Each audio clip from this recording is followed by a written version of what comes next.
Hey everybody, how are you today?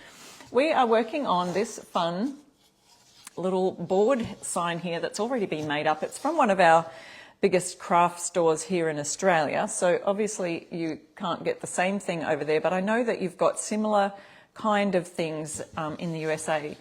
So I've got my house here. I'll fit that there if I get this right down at the bottom.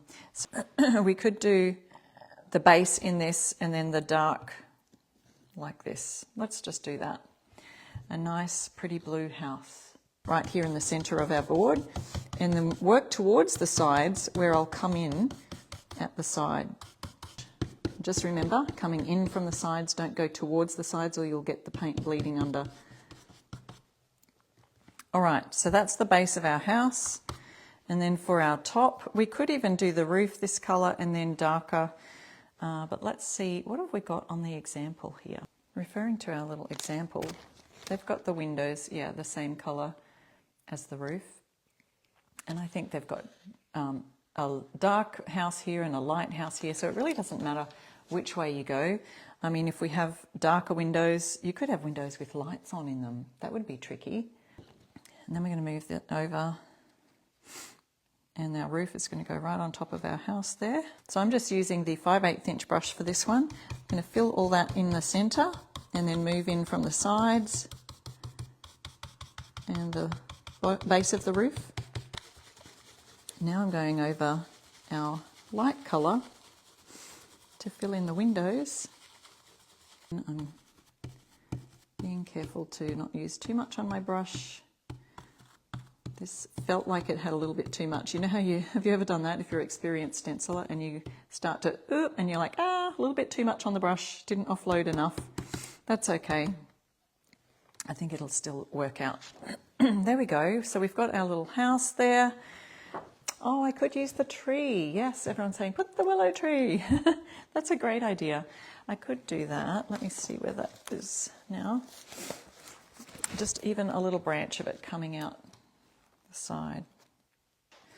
And here's our white paint. We're just using a 3/4 inch brush now, offloading that on here, and then I'll add, because the white also sometimes gives it a bit of depth, and then I can add the green on top for the leaves and then add some brown down here, but this will give me the idea of where I want my willow tree anyway.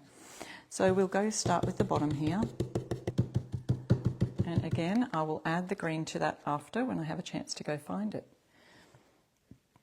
It looks like I had a little bit too much on my brush right there and right here,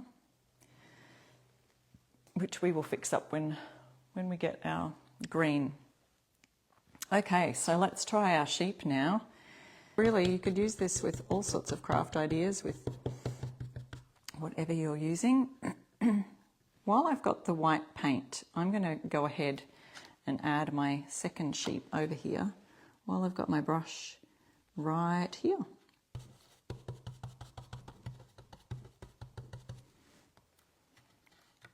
And now I can go ahead and get the black, and so we're going to layer this on top to create our cute mini sheep.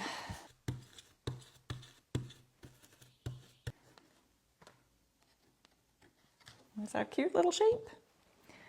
Very sweet, aren't they? Where's my crows? See if I can add a little black crow there. So these ones don't have layers, but I think everyone's really loving these primitive set type look. Well, to learn as well in our DIY projects. Okay, there we go. So there's our little crow. Now when I do the leaves, I'll do the leaves and I'll go back over with the crow when I get that green out. Okay, so let's have a go. We could do our words with in black.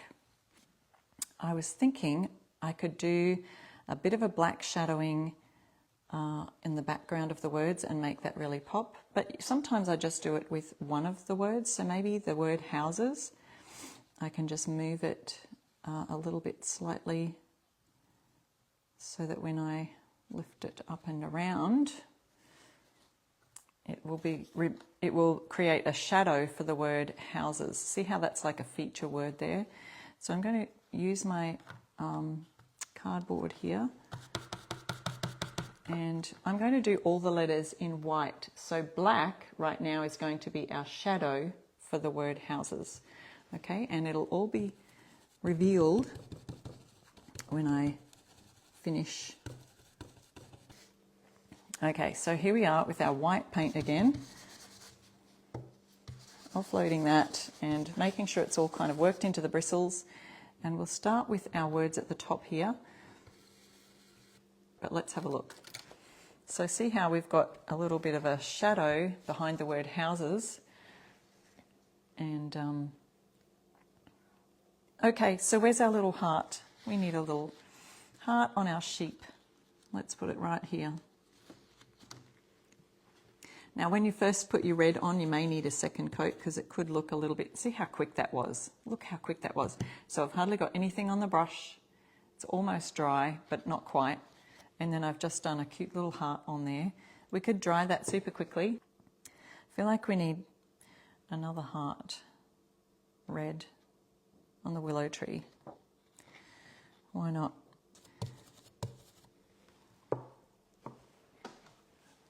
Dry that. Now, the red stands out nicely on the white sheep. It's a little bit harder to see on the wood grain. A pear. I feel like that'd be a nice colour for these. Where's my willow? My weeping willow. So once I've done this green part, we've got a white tree trunk. Maybe I can add a bit of black to the tree trunk or brown, I'm not sure. So once I've done this, I'll have to go over it again. Maybe I can shift this slightly too, and it will create a bit of a shadow with the leaves, and that way the green will really pop. So I'm glad I'm doing this because it'll show you how we can make those colours pop. I will get yet another brush, smaller one. Grab a bit of Acacia pear. It has got greenish tones. Okay. That green now on top of the white, and I've shifted the stencil slightly to create a bit of shadowing. Yeah, this is going really quick. I'm glad I decided to. We did have some time left, so why not? Now I'm going over the crow's feet here, but then we can just lay our crow back down and go over its feet, no problem at all. Add a little bit of that. It is giving sort of more, what do you call that, taupe tones in this green. So there we go. Let's see how that looks. Ta-da! So you can see that white shadowing just on the edges of the leaves, and even on this edge here of the tree you can see a bit of shadowing, so it kind of makes it pop a little bit more. And then that. But here's what we've done today, and using pretty much every set out of the whole bundle. But thanks so much for watching today. So I'll catch you next time, next week, for another fun DIY live. Bye.